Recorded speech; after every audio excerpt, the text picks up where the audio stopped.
తెలంగాణ రాజకీయాల్లో section 22A అనేది ఒక పెను సంచలనం, పెను భూకంపం. ఏ విధంగా అంటే సెక్షన్ 22A అనేది సీఎం నుంచి సామాన్యుడి వరకు ప్రతి వాళ్ళ నోటిలో నానుతుందన్నమాట. చాలా అతిపెద్ద విషయం, చాలా లోతైన, గాంభీర్యమైన, చాలా ప్రొపౌండ్ ఇష్యూ అని చెప్పొచ్చు. ఇది సామాజికంగా, ఆర్థికంగా, రాజకీయంగా తెలంగాణలో ఒక పెద్ద కుదుపు. నేను చెబుతున్నానని కాదు, ఒక్కసారి ఈ విషయాన్ని పరిశీలించినట్లయితే ఇది గవర్నమెంట్లు కూడా కూల్చేసి కొత్త కొత్త గవర్నమెంట్లు రావడానికి కూడా ఒక పెద్ద కారణం అవుద్ది. చాలా జాగ్రత్తగా డీల్ చేయకపోతే. ఎందుకంటే తెలంగాణలో ఉన్న 4.5 కోట్ల మంది దీనివల్ల ఇంపాక్ట్ అవుతున్నారు.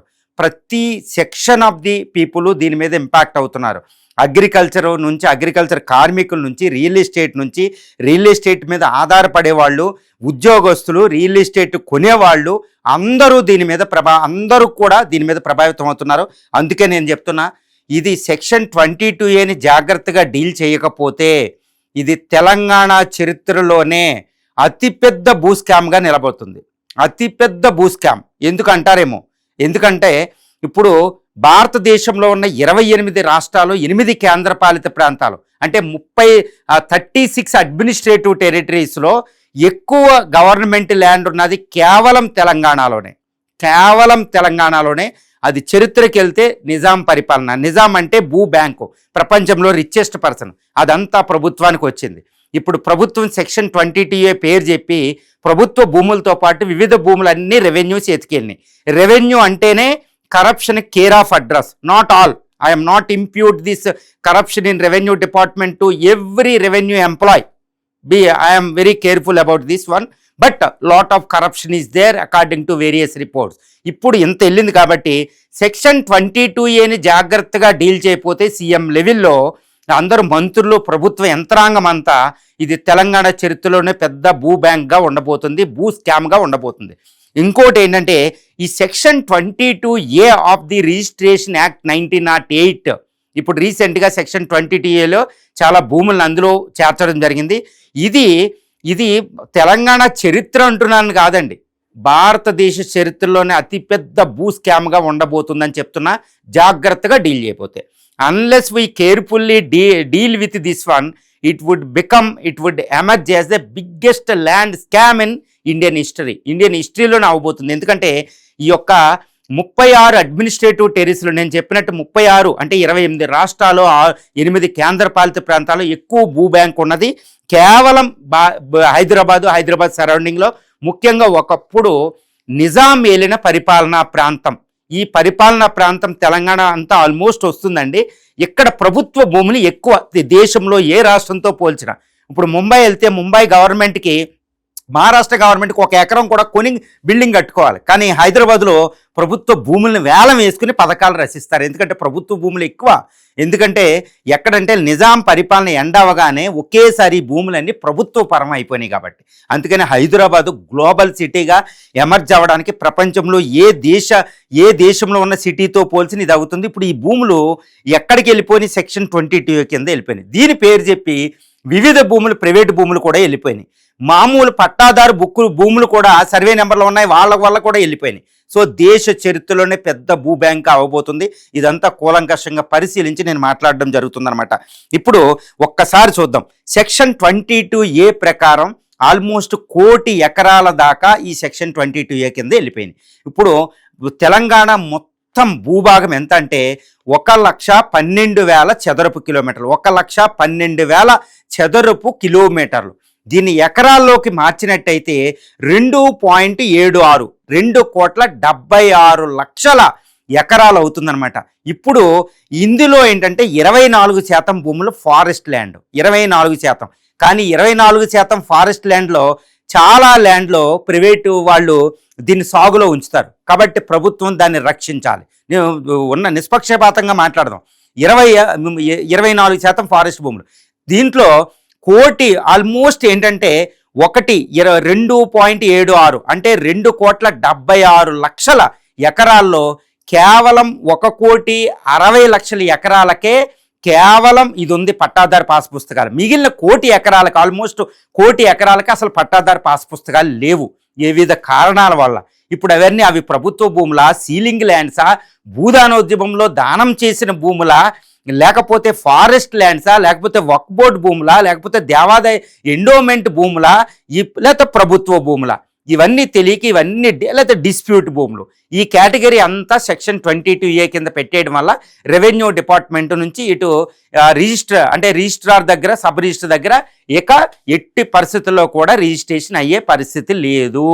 ఇది అనమాట అసలు సంక్షోభం. అంటే 1 కోటి ఎకరాలు, సుమారు అప్రాక్సిమేట్లీ 1 కోటి ఎకరాలు సెక్షన్ 22A కింద, ఇదంతా రెవెన్యూ భూములకి రెవెన్యూ డిపార్ట్మెంట్ చేతికి వచ్చేసింది. అదనమాట కారణం. ఇప్పుడు మరి బ్లాక్ లిస్ట్లో ఈ యొక్క లక్షల ఎకరాలు పెట్టేటప్పటికి అసలు తెలంగాణ అంటేనే హైదరాబాద్. తెలంగాణ మూమెంట్లో మనం చూసాం, వితౌట్ హైదరాబాదు అసలు తెలంగాణయే వద్దు అని చెప్పారు కేసీఆర్ గారు. ఎందుకంటే తెలంగాణ లేకపోతే ఇంకా హైదరాబాద్ లేకపోతే తెలంగాణ ఏంటండి? 1,12,000 చదరపు కిలోమీటర్లో ఈ యొక్క హైదరాబాద్ ఏంటంటే 217 చదరపు కిలోమీటర్లు. అదే GHMC చూస్తే 640 చదరపు కిలోమీటర్లు. మొత్తం ఈ గ్రేటర్ హైదరాబాద్ మున్సిపల్ HMDA చూస్తే 10,000 చదరపు కిలోమీటర్లు వస్తుందండి. ఇది హైదరాబాద్ ఇప్పుడు 4 జిల్లాలో, కానీ 33 జిల్లాల్లో 11 జిల్లాల్లో దీని స్పీర్ ఆఫ్ ఇన్ఫ్లుయెన్స్ ఉంటుంది. ఇప్పుడు ఈ సెక్షన్ 22A వల్ల హైదరాబాద్ మధ్యయుగంలోకి వెళ్ళిపోబోతుంది. ఆల్మోస్ట్ నిజాం ముందు ఎరాలోకి వెళ్ళిపోతుంది, నిజాం దోపిడీ ఎరాలోకి వెళ్ళిపోతుంది ఆల్మోస్ట్. ఎందుకంటే ఎంటైర్ రిజిస్ట్రేషన్ ఆపేశారు. ఈ రిజిస్ట్రేషన్ అనేది గుండెకాయ. పెట్టుబడిదారులు వచ్చేదందుకే, రియల్ ఎస్టేట్లో ఉద్యోగస్తులు ఒక ఫ్లాట్ కొనడం దానికే, రియల్ ఎస్టేట్లో బ్యాంకుల నుంచి అక్కడ తెచ్చి లోన్లు తెచ్చి వాళ్ళు కట్టడం ఒకటే. రియల్ ఎస్టేట్ అనేది లేకపోతే I'm not supporting real estate అని లేకపోతే ఒక గ్లోబల్ సిటీ అవ్వదు, పెద్ద రావు. ఇప్పుడు ఏంటంటే రిజిస్ట్రేషన్ ఆపేశారు. వాళ్ళు లోన్లు తెచ్చుకుని ఇవి తెచ్చుకుని అక్కడ పెట్టారు. ఇప్పుడు అవన్నీ ఆగిపోయినాయి. ఈ లోన్లు ఉద్యోగస్తులు ఏంటంటే ఫ్లాట్ బుక్ చేశారు, వాళ్ళు రిజిస్ట్రేషన్ అవుతులే, వీళ్ళు కూడా లాకప్ అయిపోయారు. ఇక్కడ రియల్ ఎస్టేటే కాదండి, రియల్ ఎస్టేట్ నుంచి భూములు కొన్నా, రియల్ ఎస్టేట్ నుంచి ఫ్లాట్ కొన్నా, వీళ్ళందరూ చిక్కుపడిపోయారు. లక్షల మంది ఇబ్బంది పడుతున్నారు. వీళ్ళే కాదు, ఫారిన్ ఇన్వెస్టర్స్ కూడా. మరి సెక్షన్ 22 అని ఇంత అగమ్య గోచరంగా ఎందుకు చేయాలి, ఇంత సడన్గా ఎందుకు చేయాలనేది ఒక మ్యాటర్. ముందే భూభారతి, ధరణి ఇవన్నీ యాప్లు ముందు చూసుకోవాలి కదా, ముందే డిజిటలైజేషన్ చేయాలి కదా. చేయకుండా ఇంత త్వరగా ఎందుకు చేశారు? మరి రెవెన్యూ చేతికి ఇవ్వడం వల్ల ఇప్పుడు హైదరాబాద్ అంతా స్ట్రక్ అయిపోయింది. టోటల్ హైదరాబాద్ స్ట్రక్ అయిపోయింది. వీళ్ళు చెన్నైలు, బెంగళూరులు, NRIలు అయితే ఇక్కడే పెట్టక్కర్లేదు, నోయిడాలు అవన్నీ పెట్టుకుంటారు. వాళ్ళు అమరావతి వెళ్తున్నారు, చక్కగా ఇప్పుడే మొదలైంది అక్కడ. సో హైదరాబాద్ మధ్య యుగంలోకి వెళ్ళే పరిస్థితిని ఇక్కడ బదరాగా చేయడం వల్ల వచ్చిందనేది చెప్పగలుగుతాను నేను. తర్వాత సెక్షన్ 22 అనేది రెవెన్యూకి ఇప్పుడు పెద్ద వరం. రీసెంట్గా ల్యాండ్ అండ్ రికార్డ్స్ హిమాయత్ నగర్లో ఒక వ్యక్తిని పట్టుకుంటే కొన్ని 100 కోట్ల భూములు, కొన్ని 100 కోట్ల కరప్షన్ పట్టుకుంది. ACB కేసులు ఈ మధ్యన పట్టుకుంటే 500 కోట్ల బాగా పట్టుకుంది. క్యాష్, ఈ బంగారాలు చూసి ప్రజలు విచిత్రంగా చెప్పుకుంటున్నారు. చిన్న ఎంప్లాయీ కూడా ఇంత టేటని. కరప్షన్ ఎంత పీక్లో ఉంది, ఇది ఎవ్వరూ కాదనలేరు, దేవుడు వచ్చినా నిర్మూలించలేడు అన్న పరిస్థితి కరప్షన్ ఉంది.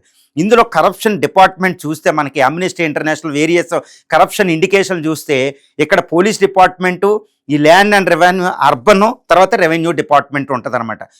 నా పర్సనల్గా కూడా I have some experience related to ACB attacks and GHMCకి సంబంధించి. ఇప్పుడు కరప్షన్ రెవెన్యూ డిపార్ట్మెంట్కి 1 కోటి ఎకరాల దాకా వెళ్ళింది. ఆల్మోస్ట్ ఫారెస్ట్ భూములు, ఇవన్నీ నిజాయితీ గల ఫారెస్ట్ భూములు, గవర్నమెంట్ భూములు, వక్ఫ్ భూములు ఇవన్నీ తీసేస్తే సుమారు ఆ సర్వే నెంబర్లో ఉన్న పాపానికి, రెవెన్యూ టికెట్లు సరిగ్గా లేని పాపానికి, వాళ్ళు వారసులుగా వీళ్ళు రిజిస్ట్రేషన్ చేసుకోలేని పాపానికి, వాళ్ళు ఏమైనా ఈ చారిత్రకంగా నిజాం పాలన నుంచి ఇటు రావడానికి గల పాపం వల్ల వాళ్ళు తరతరాలుగా భూములు ఉన్న సుమారు 30 నుంచి 50 లక్షల ఎకరాల ప్రైవేటు భూములు సెక్షన్ 22Aకి వచ్చాయని చెప్పొచ్చు. 30 నుంచి 50 లక్షలు. మరి ఇప్పుడు రెవెన్యూ డిపార్ట్మెంట్ నుంచి ఇవి క్లియర్ చేయాలంటే డబ్బులు చెల్లించాలి కదా, వెళితే డబ్బులు అడుగుతున్నారు. రెవెన్యూ డిపార్ట్మెంట్లో భారతీయుడు సినిమా చూసాం, సీఎం కాదు కదా, PM కాదు కదా, ఎవరైనా ఒప్పుకుని తీరాలి. They have to confess that there is a lot of corruption in revenue department etcetera. అందుకే మోడీ గారు అందరూ అంటూ ఉంటారు, రాహుల్ గాంధీ అందరూ, కాంగ్రెస్ మన్మోహన్ సింగ్ గారు అందరూ అంటారు గుడ్ గవర్నెన్స్. మనకి ఎప్పుడూ రాదు అది. ఆ గుడ్ గవర్నెన్స్ ఇప్పుడు సాధ్యం కాదు అమెరికా ఇలా ఉన్న చోట. మరి ఇప్పుడు revenue department corruption section 22A. మరి ఏం చేయాలండి? ACBని గట్టిగా చేయాలన్నమాట. ACB సరిపోదు, ప్రస్తుత గవర్నమెంట్ సీఎం రేవంత్ రెడ్డి గారు కాబట్టి ACB డిపార్ట్మెంట్ రిక్రూట్మెంట్ మొదలు పెడితే బెటర్. అశోక్ నగర్లో ఉన్న అన్ఎంప్లాయీస్ ఉన్నారు, కనీసం వాళ్ళు పార్ట్ టైమ్గా చేసుకుని ACBలో పడేస్తే ఈ సెక్షన్ 22A దగ్గర ఈ రెవెన్యూ డిపార్ట్మెంట్లో కరప్షన్ మిగిలిన ఆపగలుగుతారు. చాలా దారుణమైన పరిస్థితి. ఇది there are lot of vistas are open for the corruption in the revenue department. I'm so careful. I'm not imputing this random corruption to every one in the revenue department. నేను మళ్ళీ చెప్తున్నా, lot of vistas are open for the corruption in revenue department. దీన్ని ఎవరు ఆపాలి? మరి ఎందుకు ఇంత ట్రాన్స్పరెంట్గా, ఇంత డిజిటల్ టెక్నాలజీ, ఇంత శాటిలైట్ టెక్నాలజీ, ఇంత జీపీఎస్ టెక్నాలజీ, ఎన్ఆర్ఐసి ఇక్కడే ఉంటుంది కూడా హైదరాబాద్లో, ఇలాంటి టెక్నాలజీలు ఉండగా కూడా ఎందుకు ఇంత అగమ్య గోచరం? భూభారత్ అంటారు, ధరణి అంటారు, అక్కడ కరప్షన్ అంటారు, ఇక్కడ కరప్షన్ అంటారు. ఎంటైర్ హైదరాబాద్ ఈరోజు స్ట్రక్ అయిపోయిందండి. రియల్ ఎస్టేట్కి ఆల్మోస్ట్ సమాధి కట్టేసినట్టే. ఒక ఫ్లాట్ కొంటే అది అసలు ఆ రిజిస్ట్రేషన్ అవుద్దో లేదో మళ్ళీ వీళ్ళకి డౌటు. ఎంతటి దారుణం! పెట్టుబడిదారులు పెట్టరు, రియల్ ఎస్టేటు పెట్టలేదు, బ్యాంకులు లోన్లు ఇవ్వలేవు. ఎందుకంటే అది ఇప్పుడు సెక్షన్ 22 అని అది రిఫర్ చేయాలి. ఇప్పుడు బ్యాంక్ లోన్లో, ప్రైవేట్ బ్యాంకులో, గవర్నమెంట్ బ్యాంకులో ఇతను పెట్టుబడి పెడితే అసలు అది ఎక్కడ ఉంటుందో తెలియదు. ముందు ఫ్లాట్ బుక్ చేస్తారో, డబ్బులు సగం దాకా ఇస్తారు, 20% ఇచ్చిన ఆ ఉద్యోగస్తుడు జీవితంలో మొత్తం లైఫ్ టైంలో ఉద్యోగస్తుడు ఒకటే ఫ్లాట్ కొనడం ఎక్కువ, జీవిత లక్ష్యం అయిపోద్ది. అంత దారుణం ఉంది. మరి ఇది ఎందుకండి ఈ ఆటలో? ఎంత దారుణం అయిపోయిందంటే అంత దారుణం. తర్వాత section 22A I observed clearly, people pulse చూశాను, ప్రజల్లో తీవ్రమైన వ్యతిరేకత. ఇప్పటికిప్పుడు జీహెచ్ఎంసీ ఎలక్షన్స్ వచ్చే పరిస్థితి ఉంది. జీహెచ్ఎంసీ ఎలక్షన్స్ వస్తే ప్రజా వ్యతిరేకత ఎలా ఉంటుందో ఐ నీడ్ నాట్ టెల్ అండి, నేను చెప్పనవసరం లేదు. ఎంతటి ప్రజా వ్యతిరేకత ఉందండి. ఎక్కడ రాహుల్ గాంధీ గారు ప్రైమ్ మినిస్టర్ అవ్వాలి. I'm also fond of Rahul Gandhi గారు ప్రైమ్ మినిస్టర్ అవ్వాలి. మరి ప్రైమ్ మినిస్టర్ అవ్వాలంటే ఇక్కడ ఇంతటి దారుణం ఎలా చేయాలి? ఏం చేయాలి? ముందు చూసుకోవద్దా? ముందు జాగ్రత్తగా అది వచ్చే వరకే ట్రాన్స్పరెంట్. ఇప్పుడు ప్రస్తుత గవర్నమెంట్ ఏం చెప్తుంది? 2023 డిసెంబర్ తర్వాత ఒక్క సెంటు కూడా మేము ఈ సెక్షన్ 22లోకి పెట్టలేదు, అంతకు ముందున్న వాటినే అని చెప్తున్నారు. మరి ఇవి చూసుకోవద్దా? ముందు ఇది మీరు చెప్తున్నారు కరెక్టే, మీరు చెప్పింది కూడా కరెక్టే. మరి ప్రజల్లో అది నమ్మాలి కదా, ప్రజల్లో ట్రస్ట్ ఉండాలి కదా. తీవ్రమైన ప్రజా వ్యతిరేకత, ప్రజలు వ్యతలు. ఎందుకంటే వాళ్ళు సేల్ చేయలేరు, అమ్మలేరు, కొనలేరు, పర్చేజ్ చేయలేరు. అదేవిధంగా మోర్ట్గేజ్ తాకట్టు పెట్టుకోలేరు, బ్యాంక్ లోన్లు తెచ్చుకోలేరు, ఏమీ చేయలేరు. రెంటల్ అగ్రిమెంట్ కూడా దారుణమే. వాడు కూడా అడుగుతాడు సెక్షన్ 22లో అంటే నీ తీసుకుంటే నేనేం చేయనండి. మళ్ళీ హైడ్రా, ఇవన్నీ ఉన్నాయి. మరి ఇలా ఏం చేయాలండి? ప్రజలు తన సొంత భూములో తరతరాలుగా ఉన్న భూమిని సెక్షన్ 22లో ఉంది, సర్వే నెంబర్, నో రిజిస్ట్రేషన్, నువ్వు అమ్మడానికి కుదరదు, ఇది కుదరదు. వాళ్ళు ఏం చేయాలి? రోడ్డు మీద పడిపోయారా ఏంటిది? మరి వాళ్ళ గ్యారంటీ. మళ్ళీ దీన్ని రిలీజ్ చేయాలంటే రెవెన్యూ చుట్టూరు తిరగాల. రెవెన్యూ డిపార్ట్మెంట్ తిరిగి ఒక్క సర్టిఫికెట్ తీసుకురండి చూద్దాం పరిస్థితి ఎలా ఉందో. ఎంతటి దారుణం అండి రెవెన్యూ ఆఫీసు. ప్రజలు ఒకటే, నేను చెప్తున్నాను కాదు, నేను మాట్లాడుతున్నానని కాదు, భారతదేశంలో చాలాసార్లు చెప్తా, భారతదేశంలో ప్రజలు 2 చోట్లకి వెళ్ళకూడదు అనుకుంటారు. ఒకటి ప్రభుత్వ కార్యాలయాలు, ప్రభుత్వ హాస్పిటల్, ప్రభుత్వ కార్యాలయాలు, 2 పోలీస్ స్టేషన్కి. ఇప్పుడు రెవెన్యూ డిపార్ట్మెంట్ ద్వారా తిరగాలి. అదేమో వెబ్సైట్ డిజిటలైజేషన్ చేస్తారు, అది ఓపెన్ అవ్వదు. దారుణం. మనకు తెలుసు ఇవి ఎలా ఉంటాయో. ఇప్పుడు రెవెన్యూ డిపార్ట్మెంట్ తిరిగి డాక్యుమెంట్లు అన్నీ తీసి వాళ్ళు సబ్మిట్ చేస్తే వాళ్ళు అక్కడేమో స్టాఫ్ సరిపోదు, వాళ్ళు దారుణం. తడిపితే కానీ రాదు. ఇప్పుడు ఏం చేయాలంటే రెవెన్యూ అఫీషియల్స్, రెవెన్యూ డిపార్ట్మెంట్ సరిపోద్దా సెక్షన్ 22 అని బయటికి తీసుకురావడానికి? సో ఇట్స్ హారిబుల్ సిచ్యువేషన్ అన్నమాట. నేను ఒకటే చెప్తున్నా, ఈ సెక్షన్ 22A అనేదిని ఇప్పుడు ప్రస్తుత గవర్నమెంట్ చాలా జాగ్రత్తగా డీల్ చేయకపోతే ఇది బీఆర్ఎస్కి వరం అయిపోతుంది. ఆ బీఆర్ఎస్ జీహెచ్ఎంసీ ఎలక్షన్ కదా, మొత్తం ఎలక్షన్ కొట్టేస్తే ఇప్పుడు అపోజిషన్ పార్టీలు కూడా ఈ విషయాన్ని, ప్రజల బాధని చెప్పాలి. ప్రజలు బాధలు పడుతున్నారు, అబ్బా మనం ఈ ప్రజల మీద వ్యతిరేకత వచ్చి, గవర్నమెంట్ మీద వ్యతిరేకత వస్తే మనం అధికారంలోకి వచ్చేస్తాం అని అపోజిషన్ కాదండి. అపోజిషన్ కరెక్ట్గా ఈ బాధలు వ్యధల్ని, ప్రజల్ని, ఈ అగోనీని బయట పెట్టాలండి. అది పెట్టకపోతే అపోజిషన్ తన రోల్ ప్లే చేసినట్టు కాదు. సెక్షన్ 22Aకి సంబంధించి అపోజిషన్ పార్టీలు సరైన పాత్ర ఇక్కడ పోషించడంలా. బీజేపీ, బీఆర్ఎస్ సరైన పాత్ర పోషించాలి. సిపిఐఎం ఎక్కడికి వెళ్ళిపోయిందో కూడా తెలియదు. అసలు సిపిఐఎంలో దాన్ని ఎవరు కంట్రోల్ చేస్తున్నారో కూడా తెలియదు, భూస్వాములే కంట్రోల్ చేస్తున్నట్టున్నారు. అసలు సిపిఐఎం ఈ విషయం మీద మాట్లాడితే తెలంగాణలో అసలు మామూలు కాదు. ఆ తెలంగాణలో ఇప్పుడు సిపిఐఎం దాని మీద మాట్లాడడంలే. So oppositions are not playing great role. అసలు వాళ్ళు ఎంత డ్యూ రోల్ ప్లే చేయాలో వాళ్ళు ప్లే చేయడంలో అపోజిషన్. గవర్నమెంట్ మీద ప్రజా వ్యతిరేకత అవుతుంది. ప్రజలు బాధలు చెప్పదగిన విధంగా కూడా మీడియాలో కూడా బయటికి రావడంలే. దీన్ని నేను చాలా స్టడీ చేసి, ఈ విషయాన్నంతా కూలంకషంగా స్టడీ చేసి, రీసెర్చ్ చేసి నేను మాట్లాడుతున్న. సెక్షన్ 22A అనేది it open up the Vistas for the corruption. Lot of corruption జరిగే అవకాశం ఉంది. ఈ మీన్ వైల్లో ఎన్ని ఆత్మహత్యలు అవి జరిగే అవకాశాలు ఉన్నాయి. ఎందుకంటే లోన్లు ఇవి పెళ్ళిళ్ళు కూడా ఇందులో ఉన్నాయి. లాట్ ఆఫ్ థింగ్స్ ఉన్నాయి. కూతుళ్ళు పెళ్ళిళ్ళు వాటికి భూముల రూపంలో దాస్తారు. ఎందుకంటే అత్యధిక పెట్టుబడికి మార్గం భూమి కాబట్టి భూమి రూపంలో మార్చారు. గోల్డ్ కూడా మానేశారు, ఎక్కువగా భూముల రూపంలో. ఆ భూములన్నీ కూడా ఈ సెక్షన్ 22A వెళ్ళిపోయినాయి. తెలంగాణలో ఇప్పుడు ల్యాండ్లో పెట్టుబడి పెట్టాలన్నా, రియల్ ఎస్టేట్లో ఫ్లాట్ కొనాలన్నా భయంకరమైన భయం. అంటే ఇక్కడ జెన్యూన్గా ప్రభుత్వం చేసే ఎఫర్ట్ను కూడా మనం గౌరవించాలి. ఎందుకంటే ఎక్కువ గవర్నమెంట్ ల్యాండ్లు ఉన్నాయని నేను చెప్పాను. ఆల్మోస్ట్ 2.76 కోట్ల అంటే 2,76,00,000 ఎకరాల భూమిలో ఆల్మోస్ట్ ఎక్కువ భూమి ఇండియాలో ఉన్న 36 అడ్మినిస్ట్రేటివ్ టెరిటరీస్లో ఎక్కువ ప్రభుత్వ భూములు తెలంగాణలో ఉంటాయి. మరి దాన్ని రక్షించాల్సిన బాధ్యత ప్రభుత్వానికి ఉంది. దాని రక్షణ పేరుతో ఈ యొక్క వ్యతలు అనేవి ఉండకుండా చూడాలి. ఇదే నేను మాట్లాడే సారాంశం అనమాట. ప్రభుత్వ భూములు, ఫారెస్ట్ ల్యాండ్ కబ్జా, హైదరాబాద్ అంటేనే కబ్జాలు ఎక్కువగా కూడా కనపడుతున్నాయి. ప్రభుత్వ భూములు కూడా ఫ్లాట్లు కట్టేసి అమ్మేసిన పరిస్థితి, రెగ్యులరైజ్ చేయమని వాళ్ళే డిమాండ్ దారుణంగా ఉంటాయి. ఎక్కడ చూసినా అప్పుడు చుట్టూరు హైదరాబాద్లో హుస్సేన్ సాగర్ లేకులు చూస్తే ఎన్ని లేకులు మాయమైపోయినాయి. హైడ్రా కమిషనర్ గారు చాలాసార్లు చెప్పినట్టు లేక్ సిటీ, హైదరాబాద్ అంటేనే న్యాచురల్ లేక్ సిటీ, అవన్నీ మాయమైపోయినాయి. ఇప్పుడు లగ్డీ కపూల్ అంటే అక్కడ లేక్ ఉండేదని చెప్తారు ఒక 50 సంవత్సరాల నుంచి అంతకు ముందున్న వృద్ధులాళ్ళు. ఇప్పుడు ఆ లేక్ లేదు, లగ్డీ కాపూలు మిగిలింది కానీ అక్కడ లేక్ ఏమి లేదు, ఏమైందో కూడా తెలియదు. ఇలాంటి పరిస్థితి అమీర్పేట నిండా లేకులే, అమీర్పేటలో ఒక్క లేక్ కూడా కనపడదు మనకి. సో ఇలాంటి పరిస్థితుల్లో ప్రభుత్వ భూములను ప్రభుత్వం కాపాడాలి. అద్భుతమైన పనే ఈ రెవెన్యూ డిపార్ట్మెంట్ చేసేది, ప్రభుత్వం చేసేది. కానీ ఈ ప్రభుత్వ భూమి రక్షించేటప్పుడు చాలామంది, లక్షలాది మంది, ఆల్మోస్ట్ ఇప్పుడు తెలంగాణలో కోట్లాది మంది, లక్షలాది మంది కాదండి, కోట్లాది మంది బాధలు మొదలైనవి. మరి ఇవన్నీ జాగ్రత్తగా చూడాలి. సీలింగా భూదానోద్యమంలో భూదానం చేసి వ్యవసాయదారులు చేసుకునే భూములు ఇప్పుడు సెక్షన్ 22A కింద పెట్టేస్తే ఇది ఎంత దారుణం అండి. సో ఇది మార్చకపోతే మాత్రం తెలంగాణలో చాలా భయంకరంగా ఉంటుంది. తెలంగాణ సెక్షన్ 22Aని జాగ్రత్తగా డీల్ చేయకపోతే తెలంగాణ చరిత్రలోనే కాదు, మొత్తం భారతదేశ చరిత్రలోనూ, ఒక ప్రపంచ చరిత్రలోనే ఒక అతిపెద్ద భూస్కామ్గా ఇది నిలబోతుంది. చాలా జాగ్రత్తగా డీల్ చేయాలి. As early as possible entire administration, revenue administration సరిపోదు నాకు తెలిసి. డిజిటల్ టెక్నాలజీ ఇంకా అవుట్సోర్సింగ్ అంతా డిప్లాయ్ చేయాలి.